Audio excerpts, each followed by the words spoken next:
आज हम chapter number 18 chemical coordination में जिस टॉपिक को डिस्कस करेंगे वो है मोड ऑफ हार्मोन एक्शन।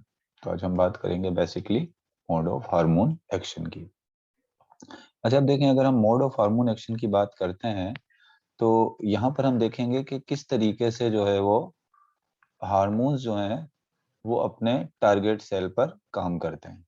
यानी जो उनका टारगेट सेल होता है जिस पर उन्होंने एक्ट करना है, किस तरीके से उन पर अपना जो है वो एक्शन जो है वो शो करते हैं, मोड ऑफ हार्मोन एक्शन। और आपकी बुक में जिन हार्मोन्स के एक्शन के बारे में बताया है, एक तो पेप्टाइड और प्रोटीन हार्मोन को डिस्कस किया गया है, और दूसरा किसको डिस्कस किया गया है, दूसरा डिस्कस किया गया है स्टेरॉइड्स हार्मोन को। और आपको पता है कि स्टेरॉइड्स हार्मोन जो है वो किसके बने हुए होते हैं, स्टेरॉइड्स हार्मोन जो है वो लिपिड्स के बने हुए होते हैं। तो अगर हम बात करें इनकी हार्मोन्स की, तो आपको पता है ये जो हमारे पास जो हार्मोन्स होते हैं वो स्पेसिफिक होते हैं। स्पेसिफिक का मतलब ये होता है कि हार्मोन्स जो है वो हर सेल पर एक्ट नहीं करते।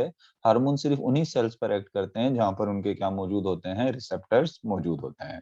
मिसाल के तौर पर अगर ये हम इंसुलिन की बात करें तो इंसुलिन जो है एक प्रोटीन हार्मोन है। इंसुलिन क्या है? एक प्रोटीन हार्मोन है। इंसुलिन आपके ब्लड में सर्कुलेट कर रहा है, लेकिन जब ये ब्लड में सर्कुलेट कर रहा है तो ये हर सेल पर एक्ट नहीं करेगा। ये उसी सेल पर एक्ट करेगा जिस पर क्या लगे होंगे, इसके रिसेप्टर लगे होंगे। से फॉर एग्जांपल अगर ये एक लिवर सेल है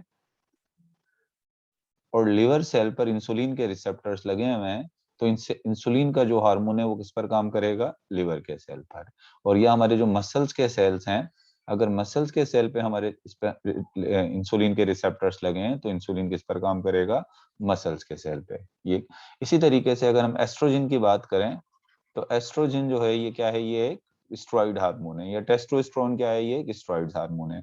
अब एस्ट्रोजन जो है वो किसके? यूट्राइन, अगर यूट्राइन से हमारी जो यूट्रस, ये जो फीमेल की जो यूट्रस होता है उसकी जो वॉल होती है, उसके जो सेल्स हैं, उन पर अगर इसके रिसेप्टर लगे हैं तो ये यूट्रस के सेल्स पर ही क्या करेगा? काम करेगा। अच्छा, अब हमने देखना है कि हार्मोन किस तरीके से अपना जो है वो एक्शन जो है वो शो करते हैं। असल में एंजाइम जो है वो बेसिकली हार्मोन्स जो होते हैं, बेसिकली हार्मोन्स जो होते हैं वो क्या करते हैं? एंजाइम्स को एक्टिव करके अपना एक्शन क्या करते हैं? शो करते हैं। हार्मोन्स खुद कुछ नहीं करे, वो आपके सेल्स के अंदर जो एंजाइम्स होते हैं उनको क्या करते हैं? उनको एक्टिवेट करते हैं। सबसे पहले देख लेते हैं प्रोटीन के हार्मोन का फंक्शन, कि प्रोटीन का हार्मोन किस तरीके से काम, प्रोटीन के बने हुए या पेप्टाइड के बने हुए हार्मोन जो होते हैं वो किस तरीके से काम करते हैं। उसके बाद देखेंगे लिपिड्स के हार्मोन जो है वो किस तरीके से काम करते हैं। तो चलें देखें, आपकी बुक कह रही है कि protein and peptide hormones can not pass through cells plasma membrane because they are water soluble. अब मिसाल के तौर पे अगर ये हम एक बात करते हैं कि ये एक प्रोटीन हार्मोन है, इंसुलिन या ग्लूकागोन, इसको आप कुछ भी कह सकते हैं, ये क्या है? एक प्रोटीन हार्मोन है। ये रेड कलर का क्या है? ये प्रोटीन हार्मोन है। अब ये प्रोटीन हार्मोन जो है वो ये सेल से पास नहीं, मतलब अगर ये एक सेल है जिस सेल पर इसने काम करना है, ये एक सेल है जिस पर इसने क्या करना है? काम करना है। और काम इसने क्या करना है? इसने काम ये करना है कि इसने इस सेल के अंदर, अगर ये इंसुलिन का हार्मोन है तो इसने क्या करना है? ये एंजाइम्स जो हैं वो ग्लूकोज को ग्लाइकोजन में कन्वर्ट करने वाले एंजाइम्स को एक्टिव करना है। या तो एंजाइम्स को एक्टिव करेगा या फिर जाकर क्या करेगा? हमारी जो जीन्स हैं उन जीन्स को एक्टिव कर देगा। डीएनए के अंदर जो जीन्स हैं, बेसिकली जीएनए क्रोमोसोम्स के अंदर जो जीन्स हैं उनको एक्टिव करेगा कि वो क्या बनाए? वो ये प्रोटीन बनाए। तो अब ये जो प्रोटीन वाला जो हार्मोन है, ये प्रोटीन हार्मोन हमारे सेल मेम्ब्रेन से, ये जो सेल मेम्ब्रेन है इससे पास नहीं हो सकता। इस सेल मेम्ब्रेन से सेल की, क्यों सेल मेम्ब्रेन से पास नहीं हो सकता? क्योंकि जो प्रोटीन है बेसिकली क्या होता है? प्रोटीन वाटर सॉल्युबल है। और जो वाटर सॉल्युबल होते हैं, ये प्रोटीन हार्मोन वाटर सॉल्युबल होते हैं। और वाटर सॉल्युबल जो चीजें होती हैं वो बेसिकली प्लाज्मा मेम्ब्रेन से जो है वो नहीं गुजर सकती। फैट सॉल्युबल गुजर सकती हैं, जो है वो वाटर सॉल्युबल जो है वो प्लाज्मा मेम्ब्रेन से नहीं गुजर सकती, क्योंकि प्लाज्मा मेम्ब्रेन के कोर में क्या मौजूद होता है? यहाँ पर फोस्फोलिपिड मौजूद होता है।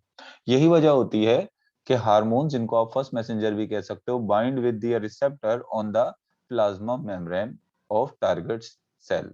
यानी ये टारगेट सेल है, अगर ये इंसुलिन इंसुलिन है तो इंसुलिन का अगर हम कहें कि टारगेट सेल लिवर है, तो इस लिवर का जो प्लाज्मा मेम्ब्रेन होती है, उस प्लाज्मा मेम्ब्रेन के ऊपर क्या लगा हुआ होगा? इसका रिसेप्टर लगा हुआ होगा। यानी इंसुलिन या प्रोटीन हार्मोन का जो रिसेप्टर होता है वो कहाँ लगा हुआ होता है? प्लाज्मा मेम्ब्रेन के ऊपर। साइटोप्लाज्म में क्यों नहीं लगा हुआ होता? अगर साइटोप्लाज्म में लगा होता तो इस हार्मोन को कहाँ जाना होता? प्लाज्मा मेम्ब्रेन को क्रॉस करके साइटोप्लाज्म के अंदर जाना होता। तो ये प्लाज्मा मेम्ब्रेन को क्रॉस नहीं कर सकता, तो इस वजह से इसके रिसेप्टर कहाँ लगे होते हैं? इसके रिसेप्टर लगे हुए होते हैं किस पर? प्लाज्मा मेम्ब्रेन पर। अब होता क्या है कि जहां पर इसके रिसेप्टर्स लगे हुए होते हैं वहां पर जाकर ये हार्मोन जो होता है वो क्या हो जाता है? ये जाकर बाइंड हो जाता है, ये इसके साथ जाकर क्या हो गया? बाइंड हो गया। जैसे ही हार्मोन अपने रिसेप्टर के साथ बाइंड होता है तो एक सीरीज ऑफ रिएक्शन जो है वो क्या हो जाता है? शुरू हो जाता है। सीरीज ऑफ रिएक्शन में आपकी बुक में तो इतना उसको डिटेल में एक्सप्लेन नहीं किया है, मैं यहाँ थोड़ा सा आपको बता देता हूँ। सीरीज ऑफ रिएक्शन में ये होता है कि इस प्लाज्मा मेम्ब्रेन के नीचे ही की तरफ एक एंजाइम लगा होता है जिसको हम कहते हैं एडिनिलेट साइक्लेज। ये क्या है? ये है एडिनिलेट साइक्लेज, एक एंजाइम होता है। ये क्या है? एडिनिलेट साइक्लेज एक एंजाइम है। और ये एंजाइम क्या करता है? ये एंजाइम एडिनोसिन ट्राइफॉस्फेट को कन्वर्ट कर देता है किसमें? साइक्लिक एडिनोसिन मोनोफॉस्फेट में। किसमें कन्वर्ट कर देता है? साइक्लिक एडिनोसिन मोनोफॉस्फेट में। और इस साइक्लिक एडिनोसिन मोनोफॉस्फेट को आप सेकंड मैसेंजर भी कह सकते हो। क्या कह सकते हो इसको? सेकंड मैसेंजर, क्योंकि फर्स्ट मैसेंजर तो ये हार्मोन था। फर्स्ट मैसेंजर क्या था? ये हार्मोन था। और सेकंड मैसेंजर क्या हो गया? ये साइक्लिक एडिनोसिन मोनोफॉस्फेट। अब ये साइक्लिक एडिनोसिन मोनोफॉस्फेट क्या करता है? या तो ये डायरेक्ट जाकर उस रिएक्शन कराने वाले एंजाइम्स को एक्टिव कर देगा, जैसे मैंने भी आप थोड़ी देर पहले आपको बताया कि अगर ये इंसुलिन का हार्मोन है तो ग्लूकोज को ग्लाइकोजन में कन्वर्ट करने वाले जो एंजाइम्स है उनको एक्टिव करेगा, या तो डायरेक्ट जाके एंजाइम्स को एक्टिव कर देगा, या फिर उस जीन को एक्टिव करेगा जो ये एंजाइम बनाने वाले होंगे, कि वो जीन क्या बनाना शुरू कर दें? इन एंजाइम की जो है वो ट्रांसक्रिप्शन और ट्रांसलेशन का एक प्रोसेस कर इन एंजाइम की सिंथेसिस क्या करे? स्टार्ट करवा दे।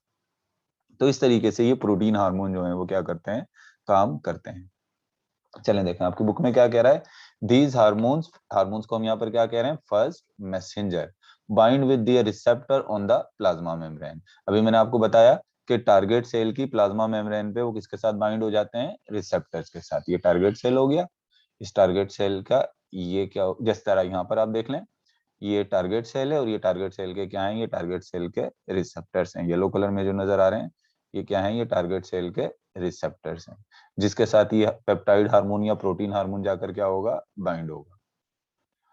उसके उसके बाद कहता है starting a series of events in the cell which generate second messenger. यहाँ पर एक सीरीज ऑफ इवेंट जो है वो स्टार्ट हो जाएगा। वो कैसे होगा? रिसेप्टर के साथ जैसे ही हार्मोन बाइंड होगा एडिनिलेट साइक्लेज एक्टिव हो जाएगा।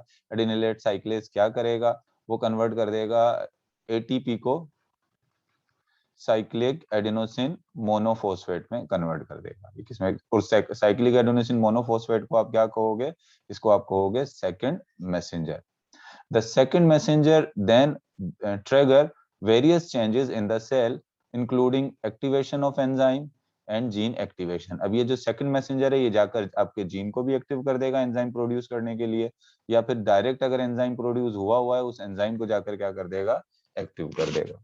तो ये हमने पढ़ा किस तरीके से जो है वो प्रोटीन हार्मोन जो है वो काम करते हैं। एक बात याद रखिएगा कि प्रोटीन हार्मोन्स को अपना काम करने के लिए कौन से मैसेंजर की जरूरत होती है?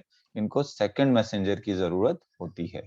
ये खुद प्राइमरी मैसेंजर होते हैं लेकिन जरूरत इनको किसकी होती है? सेकंड मैसेंजर की जरूरत होती है। चलें अब आ जाते हैं हम कौन से हार्मोन की तरफ? स्टेरॉइड्स हार्मोन की तरफ आ जाते हैं। स्टेरॉइड्स हार्मोन मतलब वो हार्मोन जो लिपिड्स के बने हुए होते हैं, वो किस तरीके से काम करते हैं। तो मैकेनिज्म ऑफ एक्शन हमने देखना है किस कौन से वाले हार्मोन्स का? स्टेरॉइड्स हार्मोन्स का हमने एक्शन देखना है, कैसे स्टेरॉइड हार्मोन जो है वो काम करते हैं। अब कहता है कि आपकी बुक कह रही है कि स्टेरॉइड्स हार्मोन जैसे थायराइड हार्मोन भी क्या है? ये भी स्टेरॉइड्स हार्मोन है। Can pass through plasma membrane. जो स्टेरॉइड्स हार्मोन है वो प्लाज्मा मेम्ब्रेन से पास हो जाते हैं। वो किससे पास हो जाते हैं? प्लाज्मा मेम्ब्रेन से पास हो सकते हैं। अब मिसाल के तौर पे अगर हम कहते हैं कि ये थायराइड हार्मोन है, या ये एस्ट्रोजन हार्मोन है, या टेस्टोस्टेरोन हार्मोन है, तमाम ये कौन से वाले हार्मोन्स के ग्रुप से बिलोंग करते हैं? स्टेरॉइड्स हार्मोन के ग्रुप से जो है वो बिलोंग करते हैं। तो अब देखें प्रोटीन हार्मोन और स्टेरॉइड्स हार्मोन में क्या फर्क है। ये स्टेरॉइड्स हार्मोन क्योंकि लिपिड्स का बना हुआ होता है, लिपिड सॉल्युबल होता है, तो ये आराम से किससे पास हो जाएगा? ये इस सेल मेम्ब्रेन से पास होकर साइटोप्लाज्म के अंदर चला जाएगा। तो ये सेल मेम्ब्रेन से पास हो सकता है।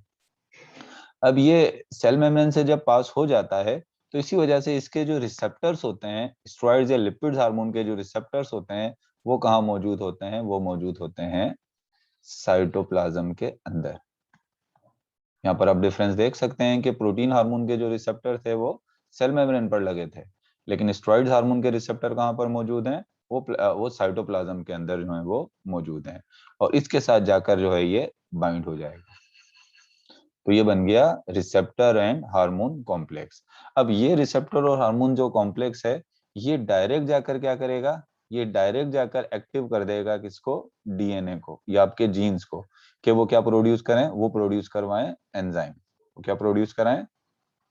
एंजाइम। और फिर एंजाइम अपना काम करना शुरू कर देते हैं। अब एक चीज यहाँ पर देख लें, जो प्रोटीन हार्मोन था उसको सेकंड मैसेंजर की जरूरत पेश आई थी, लेकिन यहाँ पर आप देखें तो किसी सेकंड मैसेंजर की जरूरत नहीं पेश आई। तो देखें आपकी बुक क्या कह रही है, आपकी बुक की लाइंस में यहाँ रीड कर देता हूँ। स्टेरॉइड्स हार्मोन, जिसमें थायराइड हार्मोन्स आ जाता है, स्टेरॉइड्स एंड स्टेरॉइड्स हार्मोन के अंदर तो आपको पता है कि कौन से वाले हार्मोन्स आ जाते हैं, उसमें आ जाते हैं आपके टेस्टोस्टेरोन। इसके अलावा थायराइड हार्मोन का भी मोड ऑफ एक्शन यही है, can pass through the plasma membrane. ये किससे पास हो जाते हैं? ये प्लाज्मा मेम्ब्रेन से पास हो जाते हैं। क्यों पास हो जाते हैं? Because they are lipid soluble, क्योंकि ये किसमें सॉल्युबल नहीं है? लिपिड के अंदर सॉल्युबल है, सेल मेम्ब्रेन से पास हो सकते हैं। Receptor for these hormones are located inside target cell. देखें ये टारगेट सेल है, ये क्या है? एक टारगेट सेल। अब आप कह सकते हो एस्ट्रोजन हार्मोन का टारगेट सेल क्या है? यूट्राइन जो सेल होते हैं, यूट्रस की जो वॉल के सेल हैं, ये एस्ट्रोजन हार्मोन के क्या होते हैं? टारगेट सेल होते हैं। तो टारगेट सेल पर इनके रिसेप्टर कहाँ लगे होते हैं? साइटोप्लाज्म के अंदर। और ये टारगेट सेल पर भी लगे होते हैं रिसेप्टर, और रिसेप्टर दूसरे कहाँ लगे हो सकते हैं? ये रिसेप्टर न्यूक्लियस में भी मौजूद हो सकते हैं। आप याद रखिएगा इसके रिसेप्टर सिर्फ साइटोप्लाज्म में ही नहीं हो सकते, टारगेट सेल के न्यूक्लियस के अंदर भी रिसेप्टर मौजूद हो सकते हैं। कौन से हार्मोन्स के? स्टेरॉइड्स हार्मोन के।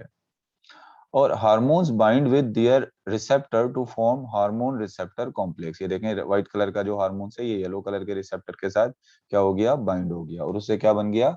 Hormone receptor complex. This complex then bind with promoter region of particular gene. यानी एक पर्टिकुलर जो जीन होता है उसका प्रोमोटर रीजन, अभी आप आगे पढ़ेंगे जब आप ट्रांसक्रिप्शन और ट्रांसलेशन पढ़ेंगे, प्रोमोटर रीजन के साथ, यानी जीन को एक्टिव करने वाला जो रीजन होता है उसके साथ जाकर क्या हो जाता है? बाइंड हो जाता है। जब बाइंड हो जाता है तो फिर क्या करवाता है? ट्रांसक्रिप्शन फैक्टर होता है, यानी मैसेंजर आरएनए बनाता है। आपको पता है कि जब मैसेंजर आरएनए बन जाता है तो मैसेंजर आरएनए मैसेज लेकर जाता है किसके पास? राइबोसोम्स के पास। और राइबोसोम उसी के उस मैसेज पर क्या बना कर देता है? प्रोटीन बना कर देता है। और वो उस वक्त वही प्रोटीन बनवाएगा जिसके लिए ये हार्मोन जो है वो क्या किया गया है? भेजा गया है। उसके बाद फिर क्या होता है? Is a form and transcription and translation into protein, और प्रोटीन बना लेता है। और आपको पता है एंजाइम्स भी प्रोटीन के बने होते हैं। Target cell activities are modified by altered gene expression, यानी ये जो जीन्स होते हैं बेसिकली, इन जीन एक्सप्रेशन को अल्टर कर कर उसको चेंज कर कर टारगेट सेल को क्या करता है? ये अपना जो है वो एक्शन टारगेट सेल पर शो करता है। आप इधर देखें, यहाँ पर जो है वो सबसे पहले देख लें ये स्टेरॉइड हार्मोन है। अब ये स्टेरॉइड हार्मोन का जो रिसेप्टर है वो कहाँ मौजूद है? साइटोप्लाज्म के अंदर। साइटोप्लाज्म के अंदर भी हो सकता है, और कहाँ हो सकता है? न्यूक्लियस के अंदर भी हो सकता है। तो ये स्टेरॉइड हार्मोन जो है वो कहाँ पर गए? ये चले गए सेल के अंदर, और सेल में जाकर वो किसके साथ बाइंड हो गया? ये जाकर बाइंड हो गए किसके साथ? इस रिसेप्टर के साथ जो है वो बाइंड हो गए। रिसेप्टर साइटोप्लाज्म में भी हो सकता है और न्यूक्लियस में भी। फिर ये हार्मोन रिसेप्टर कॉम्प्लेक्स जाकर किसको एक्टिव कर देता है? जीन को जो है वो एक्टिव कर देता है। और उस जीन को एक्टिव कर देता है जिस वक्त जिस रिएक्शन के लिए जो एंजाइम चाहिए, उस एंजाइम्स के जीन को क्या कर देगा? एक्टिव कर देगा। और डेफिनेटली फिर वही एंजाइम जो है अपना काम क्या करना कर देते हैं? शुरू कर देते हैं। अब आपने क्या बातें याद रखनी है डिफरेंसेस में, कि प्रोटीन के हार्मोन और लिपिड जो स्टेरॉइड्स हार्मोन होते हैं इन दोनों में फर्क क्या है? तो पहला फर्क तो ये याद रखिएगा कि जो प्रोटीन हार्मोन्स होते हैं उनके रिसेप्टर्स कहाँ होते हैं? इनके रिसेप्टर्स होते हैं ऑन सेल मेम्ब्रेन। इनके रिसेप्टर कहाँ मौजूद होते हैं? सेल मेम्ब्रेन पे मौजूद होते हैं। जबकि जो स्टेरॉइड्स हार्मोन है उनके रिसेप्टर्स कहाँ मौजूद होते हैं? इनके रिसेप्टर्स होते हैं इन साइटोप्लाज्म, या तो साइटोप्लाज्म में होते हैं और न्यूक्लियस, या फिर किस में मौजूद होंगे? न्यूक्लियस के अंदर मौजूद होंगे। इसके अलावा एक और जो फर्क है वो ये है कि जो प्रोटीन हार्मोन्स होते हैं इनको रिक्वायर होता है, इनको जरूरत होती है किसकी? सेकंड मैसेंजर की। इनमें क्या बनता है? इनके पास बनता है सेकंड मैसेंजर। जबकि जो लिपिड हार्मोन होते हैं उनको सेकंड मैसेंजर की जरूरत नहीं होती, no need of second messenger. अगर आप देखें इसमें कॉमन चीजें क्या हैं? स्टेरॉइड्स हार्मोन को भी रिसेप्टर की जरूरत है बाइंड होने के लिए, और प्रोटीन हार्मोन को भी रिसेप्टर की जरूरत है। प्रोटीन हार्मोन भी जाकर जीन को एक्टिव करता है, एंजाइम्स को भी एक्टिव कर सकता है और जीन को भी एक्टिव करता है, और स्टेरॉइड्स हार्मोन भी जाकर किसको एक्टिव करता है? जीन को एक्टिव करता है।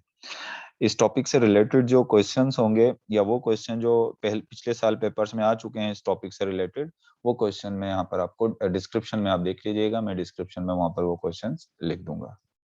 नेक्स्ट टाइम फिर हम एंडोक्राइन ग्लैंड्स को जो है वो डिस्कस करेंगे।